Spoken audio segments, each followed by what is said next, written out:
नमस्कार दोस्तों, आज के हमारे इस वीडियो में हम आपके लिए आमल की एकादशी की पौराणिक व्रत कथा लेकर आए हैं।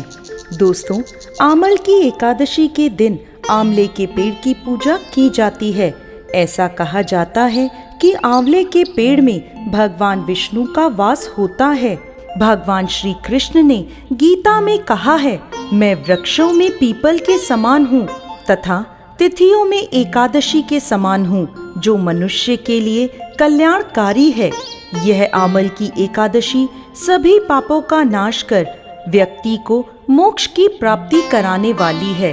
इस एकादशी की महिमा को जानते हुए धर्मराज युधिष्ठिर बोले, हे जनार्दन, आपने फागुन के कृष्ण पक्ष की विजया एकादशी का सुंदर वर्णन करते हुए सुनाया। अब आप फागुन मास के शुक्ल पक्ष की एकादशी का क्या नाम है, इसकी क्या विधि है, कृपा कर मुझे बताएं। तब भगवान श्री कृष्ण बोले, हे राजन, फागुन मास के शुक्ल पक्ष की एकादशी का नाम आमल की एकादशी है। इस व्रत के करने से समस्त पाप नष्ट हो जाते हैं तथा इसके प्रभाव से 1000 गोदान का फल प्राप्त होता है। इस व्रत के करने से समस्त पाप नष्ट होते हैं। हे राजन, अब मैं आपको महर्षि वशिष्ठ जी द्वारा राजा मांधाता को सुनाई गई पौराणिक कथा सुनाता हूँ। ध्यान पूर्वक सुनिए। राजा मांधाता बोले, हे वशिष्ठ जी, यदि आप मुझ पर कृपा करें तो किसी ऐसे व्रत की कथा कहिए जिससे मेरा कल्याण हो। महर्षि वशिष्ठ बोले, हे राजन, सब व्रतों से उत्तम और अंत में मोक्ष देने वाली आमल की एकादशी के व्रत का मैं वर्णन करता हूँ। एक वैदिक नाम का नगर था, जिसमें ब्राह्मण, क्षत्रिय, वैश्य और शूद्र चारों वर्ण आनंद सहित रहते थे। उस नगर में सदैव वेद ध्वनि गूंजती रहती थी तथा पापी, दुराचारी, नास्तिक लोग उस नगर में नहीं रहते थे। उस नगर में चैत्रथ नामक चंद्रवंशी राजा राज्य करता था। वह अत्यंत विद्वान तथा धर्मी था। उस नगर में कोई भी व्यक्ति दरिद्र व कंजूस नहीं था। सभी नगरवासी विष्णु भक्त थे तथा एकादशी का व्रत किया करते थे। एक समय फागुन मास के शुक्ल पक्ष की आमल की एकादशी आई। उस दिन उस नगर के राजा ने, प्रजा ने तथा बालक और वृद्धों ने सब ने मिलकर हर्षपूर्वक व्रत किया। राजा अपनी प्रजा के साथ मंदिर में जाकर कुंभ स्थापित करके धूप, दीप, नैवेद्य, पंचरत्न आदि से आंवले का पूजन करते हुए कहने लगा, हे धात्री, तुम ब्रह्म स्वरूप हो, तुम ब्रह्मा जी द्वारा उत्पन्न हुए हो और समस्त पापों का नाश करने वाले हो। तुम्हें नमस्कार है। अब तुम मेरा अर्घ्य स्वीकार करो। तुम श्री रामचंद्र जी द्वारा सम्मानित हो। मैं अपनी प्रार्थना करता हूँ, अतः आप मेरे समस्त पापों का नाश करो। उस मंदिर में सब ने रात्रि में जागरण किया। रात के समय वहाँ एक बहेलिया आया जो अत्यंत पापी और दुराचारी था।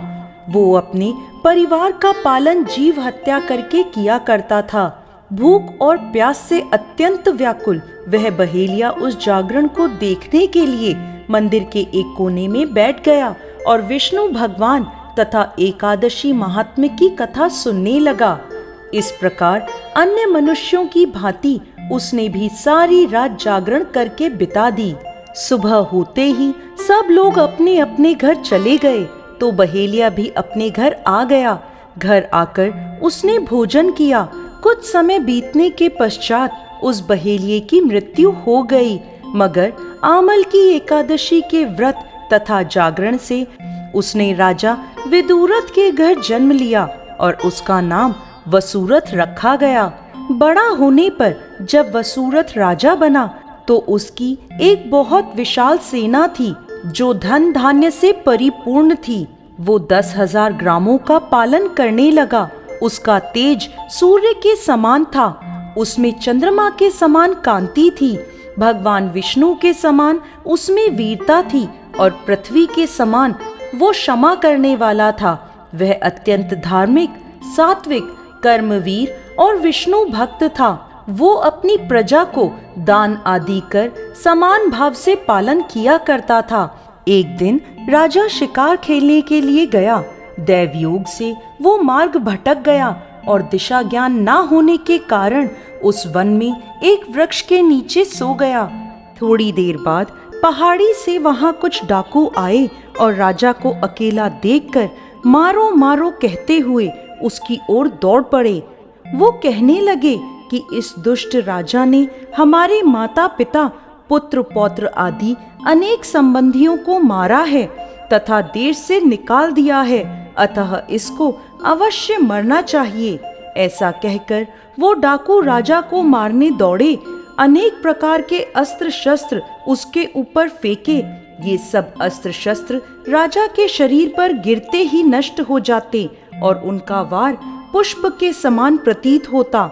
अब उन डाकुओं के अस्त्र शस्त्र उल्टा उन्हीं पर प्रहार करने लगे, जिससे वो डाकू मूर्छित होकर गिरने लगे। उसी समय राजा के शरीर से एक दिव्य स्त्री उत्पन्न हुई।